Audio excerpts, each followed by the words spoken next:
Selamat pagi, selamat siang, selamat sore, selamat malam kami ucapkan kepada Bapak Ibu dosen dan juga kepada teman-teman atau siapapun yang menyaksikan video pembelajaran yang akan kami buat ini. Perkenalkan, nama saya Heribertus Eko Prasetyo. Saya adalah salah satu mahasiswa PPG Angkatan Pertama tahun 2025 di Sekolah Tinggi Pastoral Kateketik Santo Fransiskus Asisi Semarang.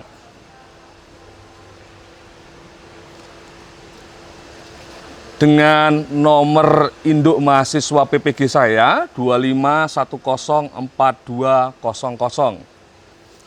Saya ditugaskan sebagai salah satu guru di SMA Pangudiluhur Vanlit Muntilan, sekolah yang sudah tua di SMA Pangudiluhur yang bertempat di Muntilan sebagai guru agama Katolik. Kami mohon kepada Bapak Ibu dosen semua untuk berkenan menyaksikan video pembelajaran yang saya buat dan berkenan untuk memberikan koreksi, berkenan untuk memberikan catatan yang dapat membantu kami untuk semakin meningkatkan kemampuan dan pelayanan kami dalam memberikan materi pembelajaran kepada siswa-siswi yang ada di sekolah kami. Besar harapan kami kepada Bapak Ibu dosen dan juga semua saja yang menyaksikan video ini berkenan untuk semakin membantu kami menyempurnakan di dalam proses kami belajar dari waktu ke waktu bahwa pembelajaran adalah sepanjang hayat. Selamat menyaksikan.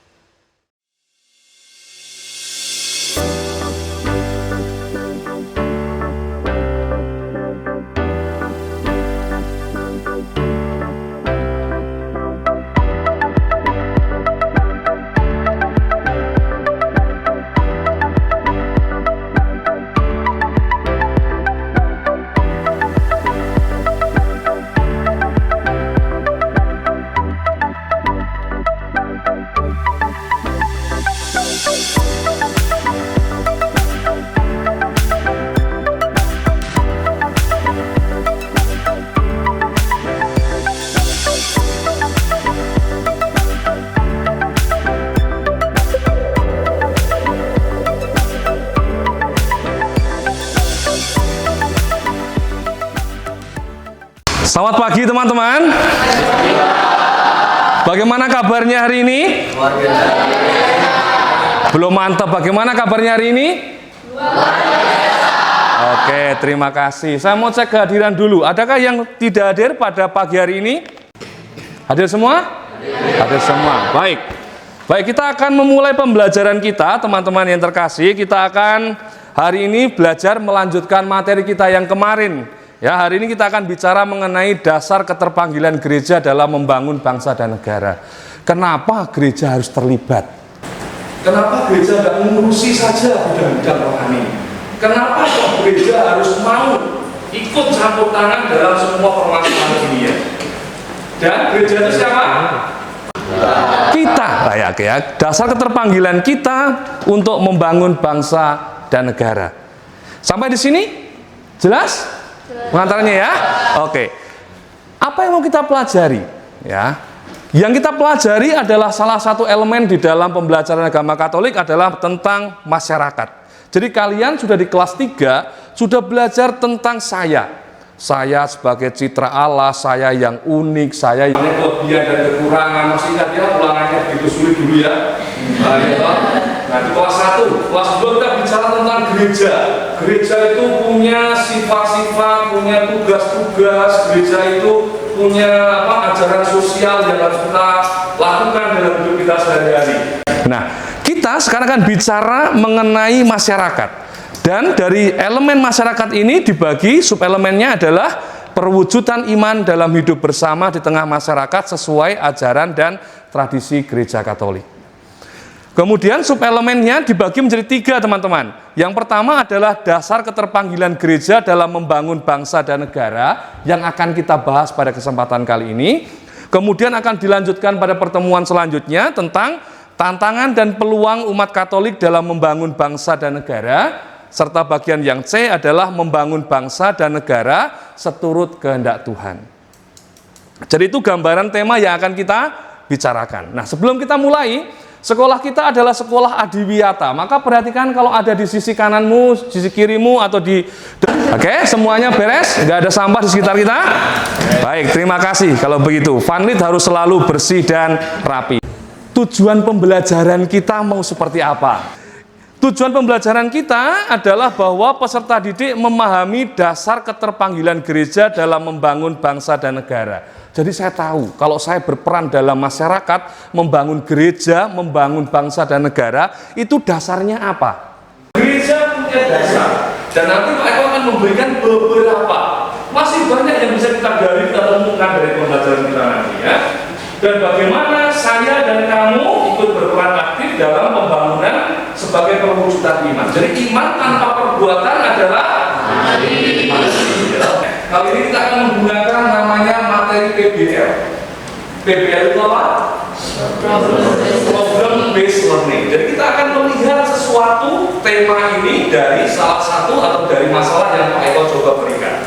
Nanti teman-teman akan dibagi dalam kelompok dan duduknya sudah Pak Eko buat seperti ini. Jadi tanpa sadar kalian sudah duduk di dalam kelompok, maka meja ini akan menjadi kelompok kalian masing-masing ya. Akan saling berdiskusi, saling memperkaya, bekerja sama untuk mencari solusi dari permasalahan kita.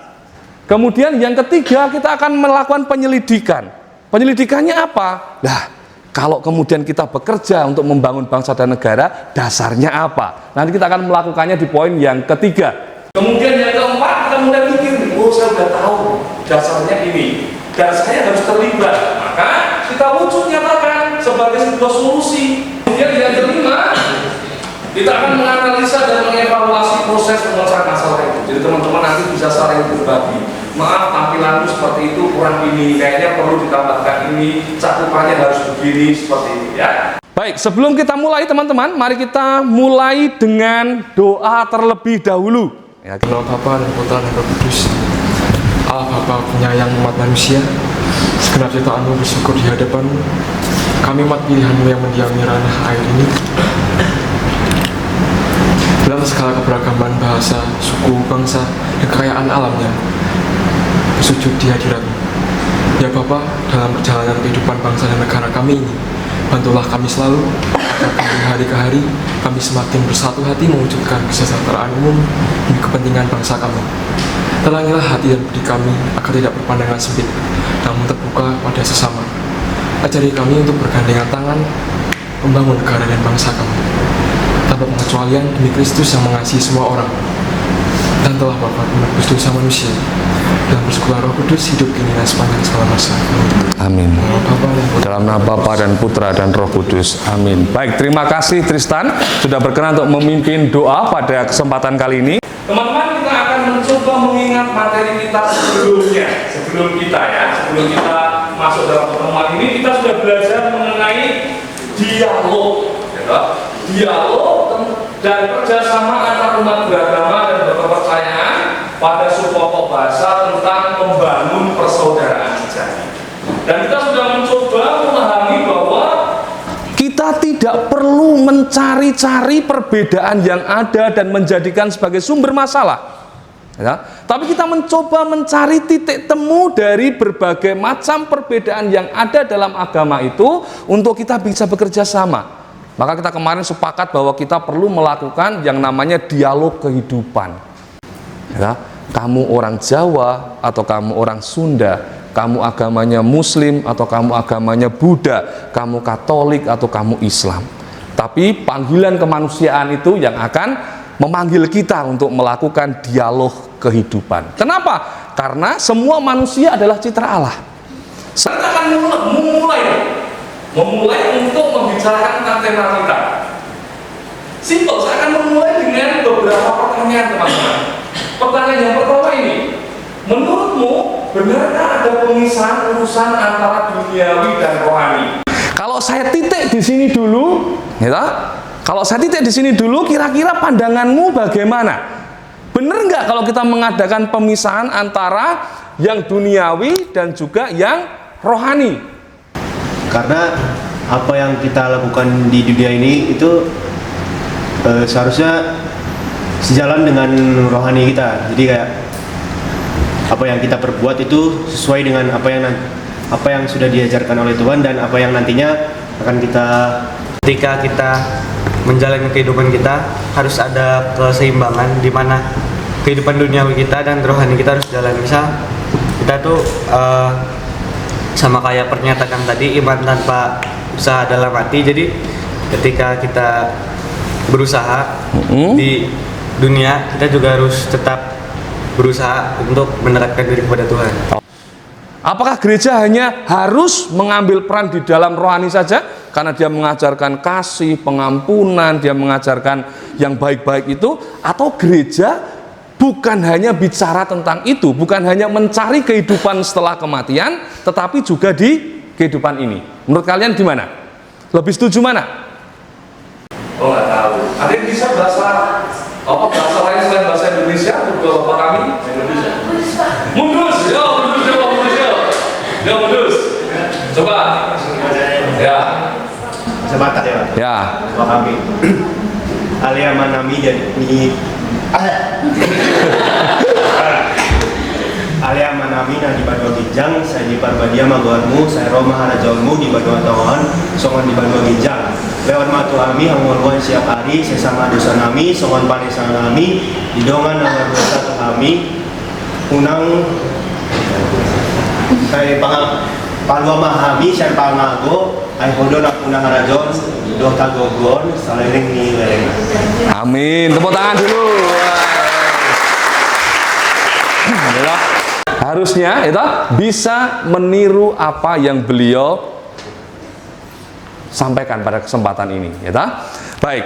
Kira-kira ini ada roda berputar ya. Berarti ada angka berapa? Oh, 100. Berarti 100% Katolik, 100% Indonesia. Saya akan banyak ngomongin. Teman-teman silakan kemudian saya sudah mengirimkan ke tempat kalian sebuah link yang bisa diklik. Silakan dilihat LKPD 1.1 dan 1.2. Ya.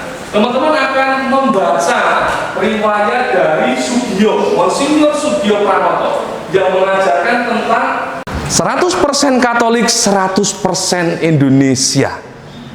Ya, menjadi Katolik berarti tidak harus kehilangan jati dirinya. Oke, silahkan dibaca. Kemudian ketua kelompok mulai untuk mengajak berdiskusi dari pertanyaan yang sudah Pak Eko siapkan di sana.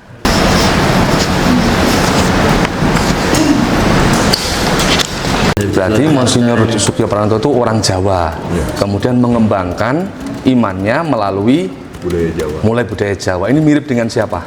Romo Van Lith. Nah, berarti apa yang ditelurkan, apa yang diwariskan oleh Romo Van Lith diambil oleh Monsinyur melalui budaya Indonesia, budaya Jawa. Ya, mulai dari budaya Jawa. Nah, coba temukan di situ apa yang dibuat oleh Sugiyo. Yang pertama, menjadikan umat Katolik yang tangguh dan gereja yang mengakar dan mandiri. Oke. Visi keduanya, menjadikan umat Katolik sebagai bagian dari bangsa dan negara yang peduli dan aktif. Nah, ya toh. Menurut saya kita tuh karena 100% Katolik dari Indonesia, jadi bagaimana kita supaya bisa menjadi orang Katolik dan dengan menggunakan budaya-budaya kita sendiri, tapi tidak merubah dasar Katolik itu. Oke, bagus sekali. Dari hasil pembicaraan kita tadi, perhatikan baik-baik, menjadi seorang Katolik tidak boleh kemudian mengikis nasionalisme kita. Maka saudara saya adalah Yerusalem, orang-orang Yerusalem, saudara saya orang Israel, saudara saya orang Palestina, saya bermusuhan dengan negara A. Tidak boleh. Ya. Kita sebagai orang Katolik ya, harus tetap menjadi Katolik dari Indonesia. Monsinyur Sugiyo Pranoto menghayati imamat dan apostoliknya, karyanya, ya, dengan spiritualitas inkarnasi. Inkarnasi itu apa? Sabda menjadi manusia. Sabda menjadi manusia, inkarnare, ya. Masuknya roh ke dalam daging, sabda menjadi daging, ya. Spiritualitas inkarnasi Sugiyo tampak pada dua visi penggembalaan, yaitu menjadikan umat Katolik tangguh dan gereja yang mengakar dan mandiri. Maka karena dia adalah uskup yang pertama pribumi, dia merancang bagaimana iman Katolik itu bisa diwartakan melalui budaya Indonesia dan masuk meresap dalam sendi-sendi budaya Indonesia. Nah sekarang kita akan mencoba melakukan penyelidikan teman-teman. Ya. Dasarnya apa? Dasar yang pertama adalah dari Markus bab 12 ayat 13 sampai dengan 17. Teman-teman bisa buka di LKPD 1.2 dan 1.2.1.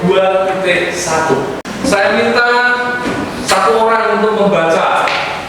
Dan dari Markus bab 12 ayat 13 sampai 17.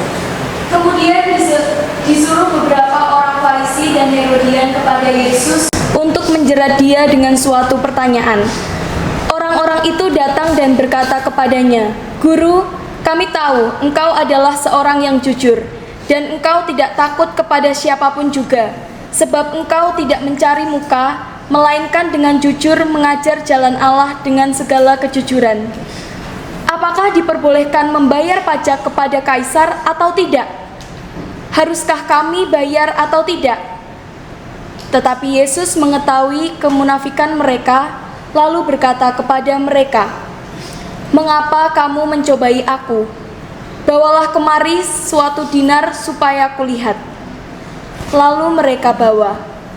Maka ia bertanya kepada mereka, "Gambar dan tulisan siapakah ini?" Jawab mereka, "Gambar dan tulisan Kaisar." Lalu kata Yesus kepada mereka, "Berikanlah kepada Kaisar apa yang wajib kamu berikan kepada Kaisar, dan kepada Allah apa yang wajib kamu berikan kepada Allah." Mereka sangat heran mendengar dia. Ya, apa dasar mengharuskan kita sebagai gereja ikut terlibat di dalam pembangunan negara kita? Apa kira-kira? Karena memang udah jatahnya. Sudah jatahnya siapa? Jatahnya Kaisar dan Allah masing-masing. Boleh nggak bayar pajak atau enggak? Menurut saya yang ngasih batasan satu buat Kaisar, satu buat Allah itu bukan dari Allahnya tapi dari manusianya sendiri.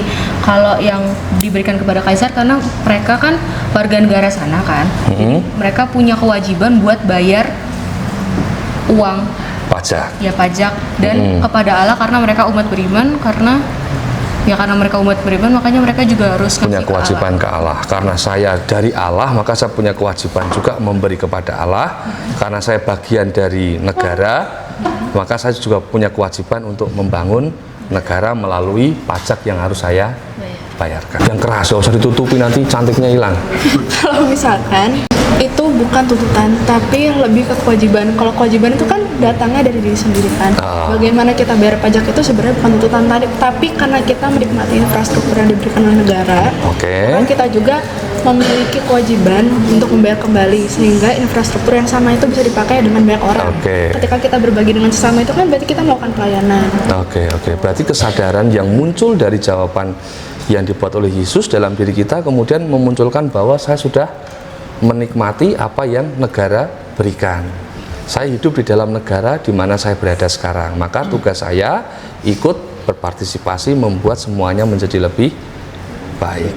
Ya. Maka Markus 13 ayat 13 sampai dengan 17 mengajarkan kita untuk bisa menempatkan diri dengan tepat. Tapi jawabannya ini kan bagus sekali lah, tanpa meninggalkan kewajiban saya. Karena saya berasal dari Allah, saya berasal juga dari dunia, maka saya punya kewajiban untuk membangun dunia tempat saya tinggal dan juga mempersembahkan diri saya kepada Allah yang telah mengutus saya. Yang kedua, tidak ada dikotomi yang mengharuskan kita meninggalkan salah satu kewajiban itu. Dikotomi pemisahan ya. Tidak ada yang mewajibkan pemisahan itu. Jadi kita bisa mengambil dua-duanya dan justru malah harus dua-duanya. Dan itu muncul dari mana? Dari kitab suci kita. Oh ya, gambar kitab suci mengeluarkan warna-warni merah, kuning, hijau di langit yang biru masuk ke dalam hatimu untuk bisa mencintai aku. Sabda Tuhan, bukan saya, bukan saya. Dasar ajaran sosial gereja. Kalau tadi dasarnya adalah kitab suci, dasar yang kedua adalah apa? Ajaran sosial gereja. Kalian menyebutnya dokumen gereja. Nah, kita akan bicara dasar yang Eko ambil adalah dari Gaudium et Spes, artikel 1 dan artikel 2 akan memberikan petunjuk kepada kita sebuah dasar, orang memberikan petunjuk pada kita dasar untuk kita terlibat dalam hidup menggereja. Coba temukan kata kuncinya di sini. Silakan dibuka di sini, ada LKPD 1.3 dan 1.3.1. Terakhir adalah dari Laudato Si. Ya.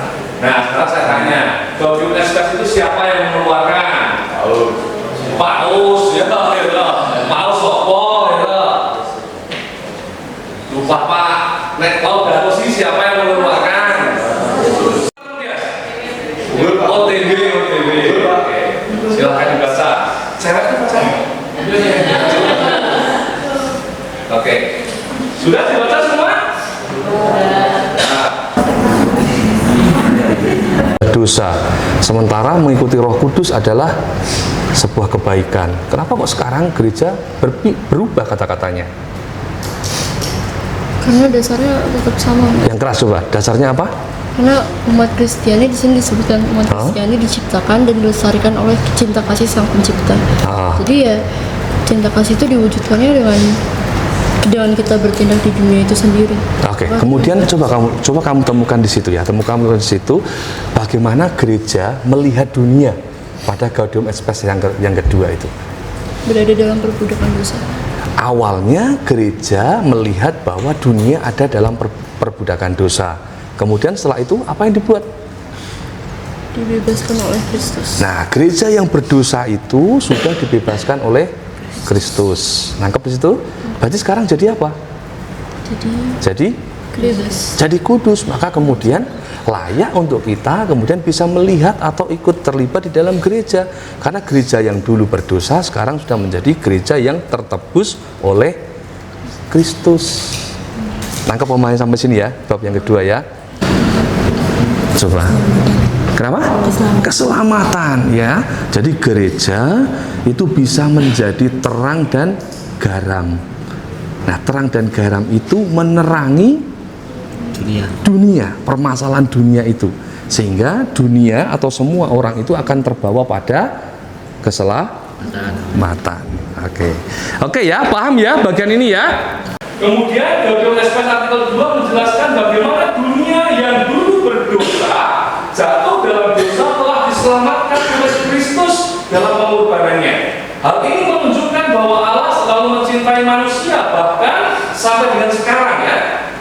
Dalam sejarah kejatuhannya, Ia telah membawa kembali manusia dan dunia pada keselamatan. Maka tidak perlu kita membenci dunia. Yang terakhir, gereja mengakui bahwa dunia adalah panggung kehidupan manusia.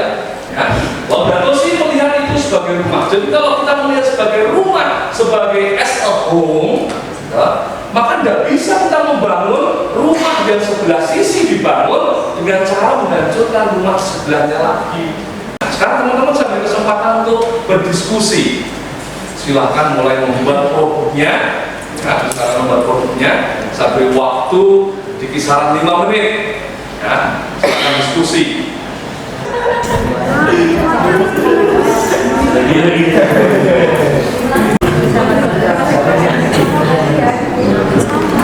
Yang foto di kapal ada Kemarin di pembelajaran sebelumnya Pak Eko sudah minta, yuk mulai nyicil-nyicil yuk, mau mendiskusikan itu. Coba tak cek beberapa kelompok yang sudah jadi. Oke, linknya silahkan dilihat di PPT-nya ya. Yuk, kelompok berapa yang sudah selesai sudah dikumpulkan. Kita tahu bahwa kita sendiri adalah umat Katolik yang dimana di negara ini merupakan penduduk yang minoritas lah dalam memilih kepercayaannya atau menganut kepercayaan yang ada di negara kita, ya kan?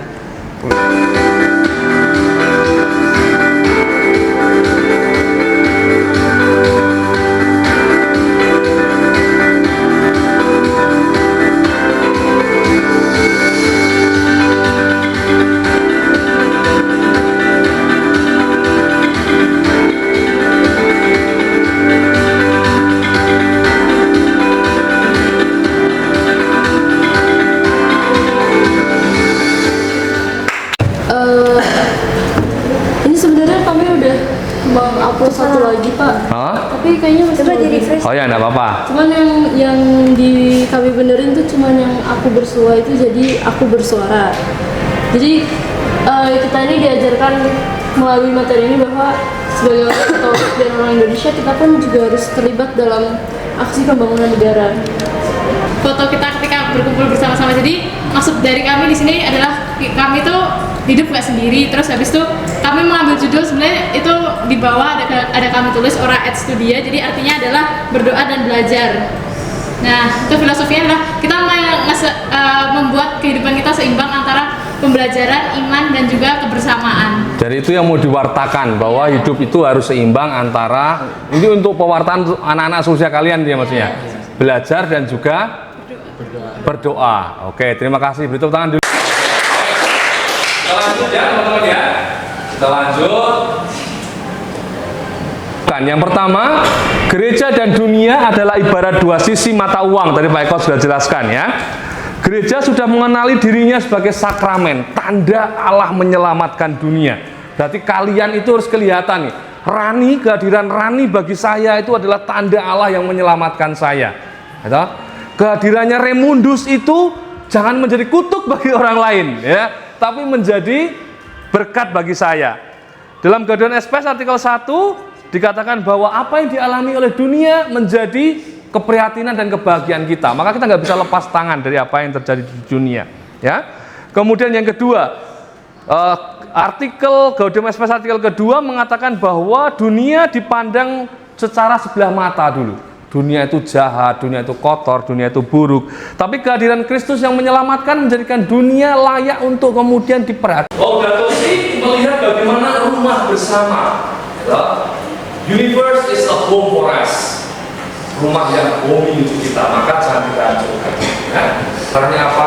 Tidak menggunakan kertas secara tulus, mematikan listrik kalau tidak digunakan, menggunakan air pada saat yang kita butuhkan saja, setelah itu kerannya kita tutup. Ya?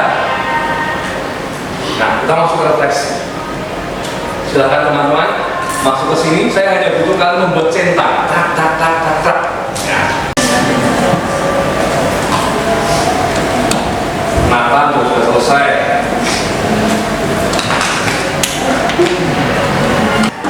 Apakah aku memahami mengapa gereja terlibat dalam urusan-urusan dunia? 100% menjawab iya. Apakah kamu menyadari betapa pentingnya gereja bagi dunia dan dunia bagi gereja? Menjawab semua paham. Apakah kamu memahami dasar-dasar gereja terlibat dalam membangun dunia? 93% memahami, 93,8 berarti 94%-an, dan ada sekian siswa yang belum memahami. Setelah kalian mengisi refleksi benar atau tidak, sekarang coba kerjakan soal ini. Apakah benar-benar kalian sudah menguasai atau tidak? Kita lihat skornya. Baik, terima kasih. Semua sudah mengumpulkan semua. Besok pertemuan selanjutnya Pak Eko akan tunjukkan bagaimana hasil dari kalian mencoba untuk memahami kali ini. Nah, karena waktunya sudah cukup, maka kita akan mengakhiri pertemuan kita pada kesempatan kali ini dengan doa. Ya, kita mengakhiri dengan doa. Doa akan dipimpin oleh siapa yang menyediakan diri memimpin doa? Oke, Krishna. Nama Bapa dan Putra dan Roh Kudus, amin. Allah Bapa di surga, terima kasih atas berkat-Mu dalam menyelesaikan pertemuan ini. Melalui pertemuan dan pembelajaran ini, kami telah Engkau suguhi sabda-Mu bahwa kami anak-anak-Mu harus menjadi garam yang khamir bagi semua orang. Jadikanlah kami menjadi saudara bagi semua orang yang dapat mengayomi masyarakat dan dengan semangat persaudaraan dan berbela rasa. Ya Bapa, sudilah Engkau tinggal dalam perkembangan, pertumbuhan dan pembangunan masyarakat kami. Jadikanlah kami umat-Mu, amin. Rama Valid, doakanlah kami dalam nama Bapa dan Putra dan Roh Kudus, amin. Baik, terima kasih teman-teman. Selamat melanjutkan pembelajaran selanjutnya. Oke, ketemu minggu depan ya.